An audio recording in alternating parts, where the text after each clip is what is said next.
Assalamualaikum warahmatullahi wabarakatuh. Saya Siti Fatimah Sari Lubis, NPM 1705160391 akan menjelaskan tentang analisis kebangkrutan. Apa yang dimaksud dengan kebangkrutan? Kebangkrutan adalah kondisi di mana perusahaan tidak mampu lagi untuk melunasi kewajibannya. Kondisi ini biasanya tidak muncul begitu saja di perusahaan. Ada indikasi awal dari perusahaan tersebut yang biasanya dapat dikenali lebih dini kalau laporan keuangan dianalisis secara lebih cermat dengan suatu cara tertentu.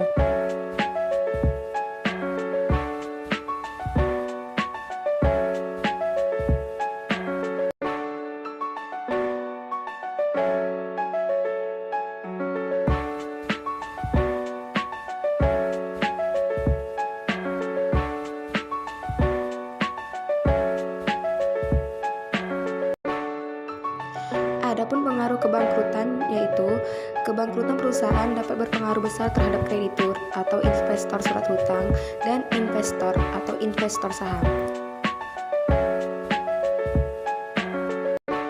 Selanjutnya adalah analisis kebangkrutan. Merupakan analisis yang dapat membantu perusahaan untuk mengantisipasi kemungkinan perusahaan akan mengalami kebangkrutan yang disebabkan oleh masalah-masalah keuangan. Menurut Prihadi, seorang analis mengetahui bahwa perusahaan yang sehat dapat dikenali dengan beberapa indikasi, antara lain 1. Laba yang tinggi dengan variasi ukuran labanya. 2. Likuiditas yang memadai. 3. Utang yang tidak membebani. 4. Arus kas yang sehat.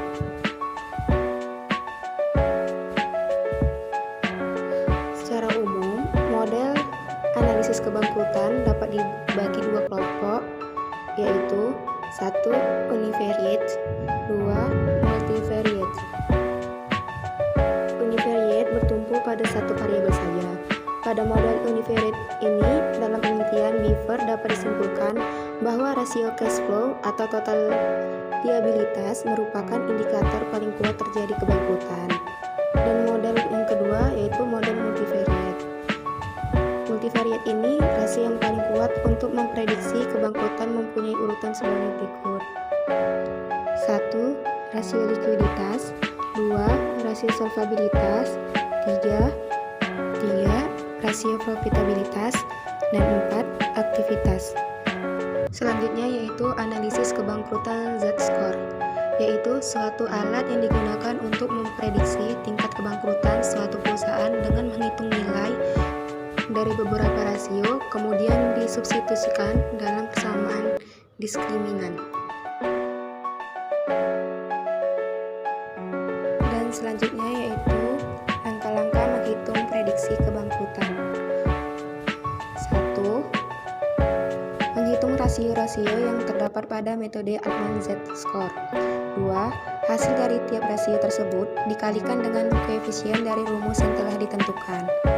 3. Hasil dari perkalian rasio akan dilakukan penjumlahan pada tiap rasio. 4. Hasil dari penjumlahan maka akan diperoleh nilai Z. 5. Setelah diperoleh nilai Z, maka tentukan nilai Z tersebut dengan kriteria yang ada pada metode Altman Z-score. Rumus metode Z-score yaitu Z sama dengan 1,2 dikali X1 ditambah 1,4 dikali X2 ditambah 3,3 dikali X3 ditambah 0,6 dikali X4 ditambah 1,0 dikali X5. Untuk keterangannya, Z itu indeks kebangkrutan, X1-nya itu modal kerja dibagi total aktiva, X2 laba ditahan bagi total aktiva, X3 laba sebelum bunga dan pajak dibagi total aktiva, X4-nya itu nilai pasar saham dibagi nilai buku hutang, untuk X5-nya yaitu penjualan dibagi total aktiva. Untuk selanjutnya saya akan membahas penyebab kebangkrutan. Penyebab kebangkrutan itu terbagi dua, yaitu faktor internal dan faktor eksternal. Faktor internal itu faktor yang berasal dari bagian internal manajemen perusahaan, sedangkan faktor eksternalnya yang berasal dari faktor luar yang berhubungan langsung dengan operasi perusahaan.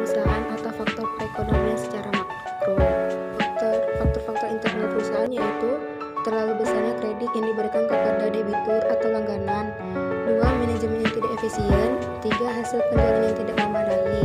Kalau untuk faktor eksternal perusahaannya, yaitu faktor eksternal bersifat umum, faktor politik, ekonomi, sosial, dan budaya, serta tingkat campur tangan pemerintah.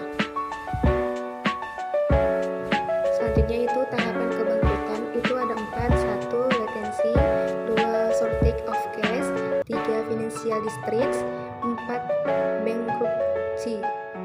Latency merupakan tahap dari return on asset atau ROAS suatu perusahaan akan mengalami penurunan.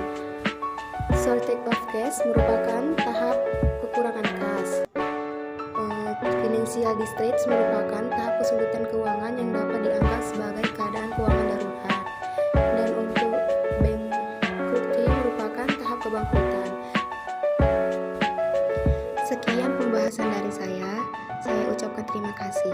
Wassalamualaikum warahmatullahi wabarakatuh.